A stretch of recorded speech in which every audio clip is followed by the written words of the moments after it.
आज मुझे तुम सच्ची सच्ची एक चीज बता दो।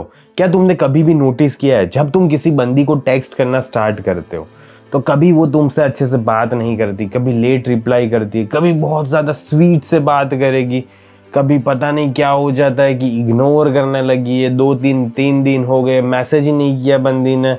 ये सारी चीजें तुम यहाँ पे कंफ्यूज हुए जा रहे हो, एंशियस हुए जा रहे हो कि आखिरकार हो क्या रहा है, आखिरकार ये बंदी मुझे पसंद कर रही है नहीं कर रही, मेरे साथ बाहर आना चाहती है नहीं आना चाहती। तो आज मैं तुम्हें 5 ऐसी साइकोलॉजिकल ट्रिक्स के बारे में बताऊंगा जो लड़कियां खेलती है, बेसिकली गेम्स खेलती है वो तुम्हारे साथ, ये फोन पे। ठीक है, ये फोन पे है ना, बहुत ज्यादा लड़की को मजा आता है कि तुम्हारे साथ गेम्स खेले। तो अगर तुम्हें ये 5 साइकोलॉजिकल ट्रिक्स के बारे में पता होगा ना तो तुम कभी भी ये लड़कियों के गेम में नहीं फंसोगे एंड बहुत ज्यादा इजीली तुम्हें समझ आ जाएगा कि क्यों काम रहना इस सिचुएशन में जरूरी है।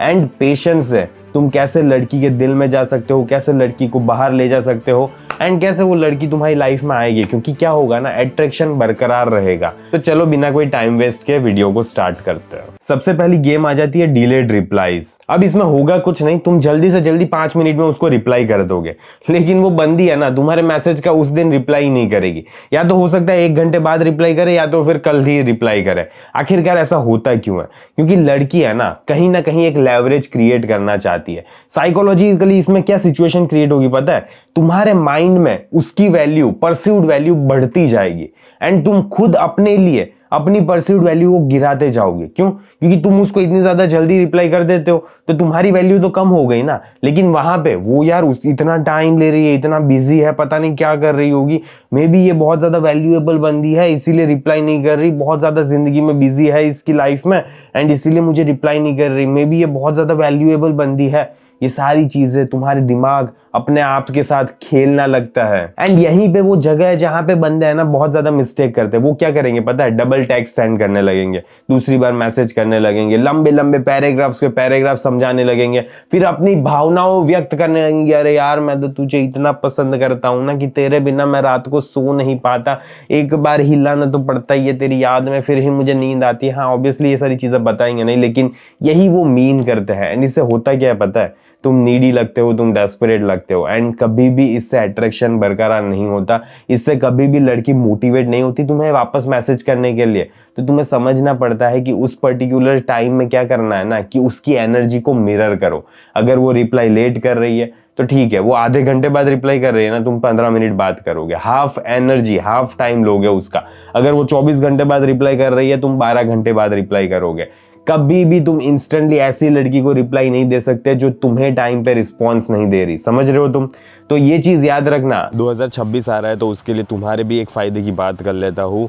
मैंने एक कोर्स बनाया हुआ है जिसमें मैंने जीरो से बताया हुआ है कि कैसे तुम्हें बंदी को डेटिंग एप्लीकेशंस पे टेक्स्ट करना है या तो फिर इंस्टाग्राम पे, कैसे फिर उसे जल्दी से जल्दी डेट पे ले जाना है ताकि वो जल्दी से जल्दी तुम्हारी लाइफ में आ सके।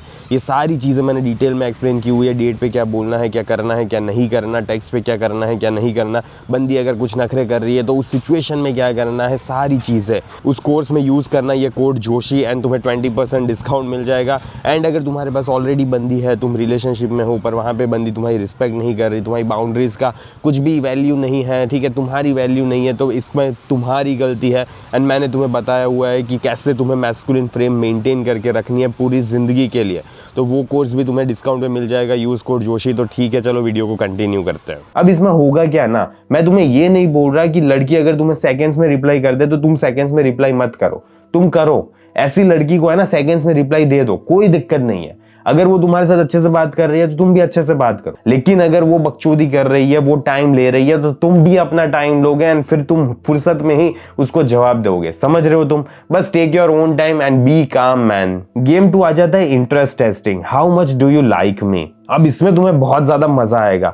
इसमें है ना क्यूटी क्यूटी मैसेजेस तुम्हें वो सेंड करेगी, गुड नाइट के बाद एक चुम्मी वाला इमोजी सेंड करेगी, ये सारी चीजें वो करेगी, एकदम क्यूट बन जाएगी वो। बेसिकली वो देखना चाहती है कि तुम जैसे ही अपना वो बंदी अपना इंटरेस्ट बढ़ा देती है, तुम क्या करते हो?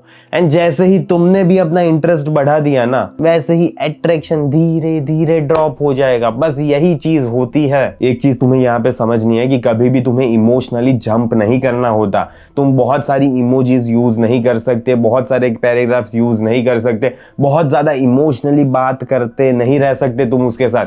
अगर वो तुम्हें ऐसा मैसेज कर रही है ना, गुड नाइट, एंड फिर वो एक चुम्मी वाली इमोजी सेंड कर देगी, तो यहाँ पे तुम क्या करोगे पता है? गुड नाइट मेरी जान, एंड फिर वो वापस चुम्मी वाली messages, miss you, love you so much, and ऐसे ऐसे दिल दिल दिल दिल दिल, ऐसे दिल नहीं मिलने वाले तुम्हें सामने से, समझ रहे हो तुम? तुम्हें इस पर्टिकुलर सिचुएशन में करना क्या है पता है?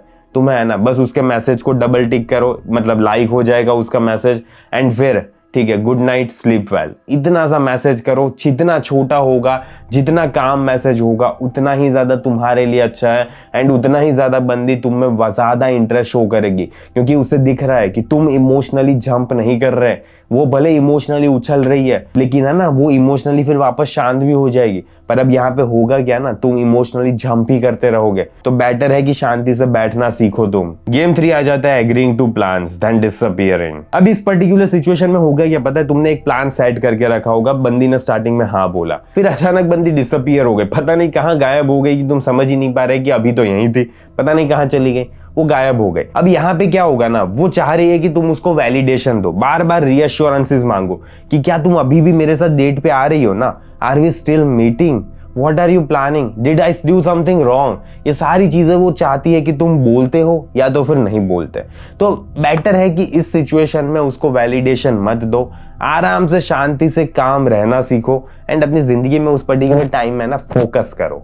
अगर वो बंदी तुम्हें रिप्लाई नहीं कर रही, तुम्हें डेट का रिस्पॉन्स नहीं दे रही, तो बेटर है शांति रखना सीखो तुम, उसको चेज मत करने लगना, क्योंकि बहुत ज्यादा दिक्कत आ जाएगी तुम्हें। गेम 4 आ जाता है watching your stories but ignoring you. ये चीज है ना यहाँ पे तुम्हारे ईगो को दर्द पहुंचाएगी, बहुत ज्यादा गांड जलने वाली है तुम्हारी, क्योंकि इसमें हो क्या रहा है पता है? वो ऐसा नहीं चाह रही कि वो तुम रिएक्ट करो, तुम कनेक्ट कर, एंड इसमें होगा क्या, इसमें होगा क्या पता है? वो ऐसा नहीं चाह रही कि तुम कनेक्शन एस्टेब्लिश करो, वो ऐसा चाह रही है कि तुम इमोशनल या ना रिएक्ट करो, क्योंकि उसे पता है कि अब तुम क्लैरिटी पूछने लगोगे कि यार यार क्या कर रही हो तुम वापस सोचने लगोगे, कंफ्यूज रहने लगोगे कि आखिरकार इसने मेरी स्टोरी देखी तो सही लेकिन रिस्पॉन्स नहीं दिया, आखिरकार ये करना क्या चाहती है, आखिरकार ये मुझसे नाराज है, आखिरकार मुझे पसंद कर रही है, आखिरकार ये मेरी लाइफ में आना चाहती है, मैं करूँ क्या आगे।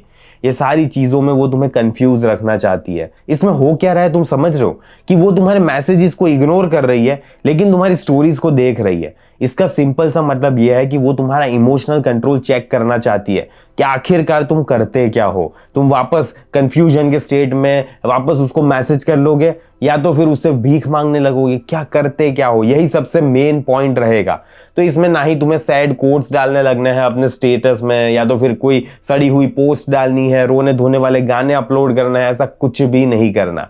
तुम्हें सिंपली अपनी लाइफ जीनी है एंड कुछ भी मत करो। सबसे ज्यादा अच्छा मुंह यही होता है, कभी कभी कुछ भी ना करो तुम। गेम 5 आ जाता है sorry I was busy I forgot to reply. अब क्या है ना, ये 2025 चल रहा है, ऐसे टाइम पे किसी के पास ऐसा नहीं होता कि जैसे ही फोन उसके हाथ में होता है ना एंड नोटिफिकेशन पॉपअप हुई तो डायरेक्ट वो मैसेज देखेगा, एंड फिर वो उसकी प्रायोरिटी पे डिपेंड करता है कि मैं इसमें के मैसेज का रिप्लाई करूं या तो फिर ना करूं। एंड मोस्ट ऑफ बंदी क्या करती है पता है? नहीं यार अभी मूड नहीं है, अभी मैं ये एनीमे देख रही हूँ, या तो फिर ये मांगा पढ़ रही हूँ, या तो फिर मैं वो कोरियन सीरीज देख रही हूँ, तो अभी मैं इसको रिप्लाई नहीं करती, मैं थोड़ा वेट करती हूँ, मैं थोड़ा काम खत्म कर लेती हूँ, फिर उसको बोल दूंगी ये वो। एंड ये तो है ही चोमू सा बंदा, मान जाएगा, क्यों नहीं मानेगा ये। एंड वैसे ही तुम मान जाते हो, एंड फिर होता क्या है ना पता है? तुम और ज्यादा इन्वेस्ट करने लगते हो, और ज्यादा एफर्ट्स डालने लगते हो, और ज्यादा एनर्जी डालने लगते हो। आखिरकार इस पर्टिकुलर सिचुएशन में करना क्या होता है पता है? सबसे पहले अपनी अवेलेबिलिटी को है ना कम कर दो। इतना ज्यादा अवेलेबल नहीं रह सकते तुम ऐसी बंदी के लिए, ठीक है? अगर तुम कम अवेलेबल रहते हो, लेस इन्वेस्ट कर रहे हो, तो देखो वो क्या करती है। जनरली है ना, वो तुमसे पूछेगी कि अगर अच्छा मैंने कोई गलती की क्या, वो तुमसे क्लैरिफिकेशन मांगेगी। तुम्हें कुछ बताने की जरूरत नहीं है। अगर वो अच्छे से बर्ताव कर रही है, वापस तुम में इन्वेस्ट कर रही है, वापस तुम में एफर्ट डाल रही है, तो ठीक है, फिर से उसकी एनर्जी को मैच करने लगो। लेकिन अगर अभी भी वो नहीं कर रही, अपने आप को एडजस्ट नहीं कर रही, तो फिर बेटर है कि अपना टाइम वेस्ट मत करो बेटा ऐसी लड़की के साथ, ठीक है। वहां से निकल लो पतली गली से। हम लोगों का कोर रोल आखिरकार होना क्या चाहिए? स्टार्टिंग में है ना, लोगों ने मुझे भी बताया था कि नहीं यार, तुम्हें लड़की के साथ बहुत अच्छे से प्यार से बात करनी पड़ती है, इमोशनली इन्वेस्ट करना होता है। अगर वो मैसेज ना करे ना, तो उससे पूछो कि आखिरकार तुमने कोई गलती की है कि आज की तुम मैसेज क्यों नहीं कर रहे, एंड ये सारी चीजें करनी होती है। लेकिन फिर जैसे जैसे बड़े होते हैं ना, तब हमें समझ आता है कि नहीं, ऐसी चीजें हम कभी भी नहीं कर सकते। हमें है ना, इमोशनल मैच्योरिटी नाम की जो चीज होती है ना, वो लड़की को दिखानी पड़ती है कि हाँ, हम ऐसे बर्ताव कभी भी बर्दाश्त नहीं करेंगे। अगर तुम मेरे में इमोशनल इन्वेस्ट कर रही हो तो ठीक है, मैं तुम में एफर्ट्स डालूंगा, एनर्जी डालूंगा, वरना मैं नहीं डालने वाला। क्लियर कट बाउंड्रीज एस्टेब्लिश्ड होनी चाहिए, क्लियर कट क्लैरिटी होनी चाहिए तुम्हें जिंदगी के बारे में, रिलेशनशिप के बारे में, आखिरकार चल क्या रहा है, क्या भसड़ चल रही है, सारी चीजों के बारे में तुम्हें क्लैरिटी होनी चाहिए। अगर नहीं होगी ना, तो प्रॉब्लम ही प्रॉब्लम आने वाला है। तो बेटर है ये सारी चीजों पे फोकस करो, क्योंकि बहुत सारे बंदे हैं ना, इसीलिए लाइफ में बर्बाद हो जाते हैं लड़की की वजह से, क्योंकि वो बाउंड्रीज एस्टेब्लिश ही नहीं करते। उनको पता ही नहीं होता कि ये रिलेशनशिप है भी, या तो फिर बस ऐसे ही फालतू में लड़की बात कर रही है, ठीक है। तो सबसे बेस्ट यही होता है कि जल्दी से जल्दी लड़की को डेट पे ले जाओ, एंड प्लीज ले जाओ, तभी जाके तुम्हें समझ आएगा कि वो बंदी रियली में तुम्हें पसंद कर भी रही है या तो फिर नहीं कर रही। क्लोजिंग की बात कर लेते हैं। ये चीज अपने जीवन में याद रखना कि ये सारी गेम्स है ना, तभी तुम पे वर्क करेगी जब तुम्हें बंदी के पास से वैलिडेशन चाहिए, जब तुम्हें बंदी से डर लगेगा कि यार ये बंदी कहीं मेरी लाइफ में से चली ना जाए, ठीक है। एंड जब तुम बहुत ज्यादा ओवर इन्वेस्ट करोगे, तभी जाके तुम्हारी जिंदगी झंड होने वाली है। अगर तुम रियली में अपनी लाइफ में ग्राउंडेड रहोगे, काम रहोगे, तो ये सारी चीजें कभी भी तुम्हारे साथ नहीं होने वाली। होगा क्या पता है, लड़की के पास सिर्फ दो ऑप्शंस होने वाले हैं, आइदर वो तुम्हारी लाइफ में रहेगी या तो फिर वो तुम्हारी लाइफ में नहीं रहेगी। इसके अलावा कोई तीसरी गेम नहीं होती।